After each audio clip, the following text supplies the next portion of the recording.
Federal prosecutors say 2 properties in Denver were part of a massive fraud scheme that spanned the country.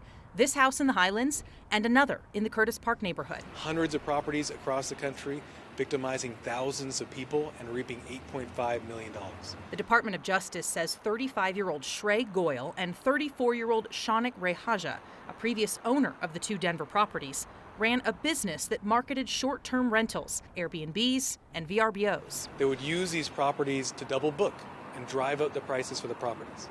When it came time for the consumers to use the properties, they would then cancel on the people who weren't the highest bidders, leaving those people scrambling to find other properties. Also, just as concerning is that they would base their decisions on who to rent to based on discrimination and prejudice. The DOJ says that pair would try to avoid renting to black customers. We will not, as a Department of Justice, tolerate that sort of racial discrimination. When canceling on a customer, the indictment claims Goyle and Rehaja would lie, claiming plumbing issues, neighbor complaints, even family emergencies. You have to be licensed to run an Airbnb in Denver, and we checked with the city. There have been active licenses on both of these properties and no records of disciplinary action.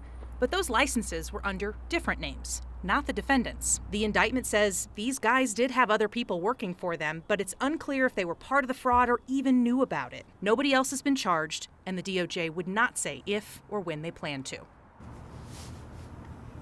And again, those properties are now under different ownership. Those charges include wire fraud and identity theft. And through their attorneys today, their separate attorneys, both Goyle and Rehaja have denied these allegations and say they're looking forward to defending themselves in court. Guys.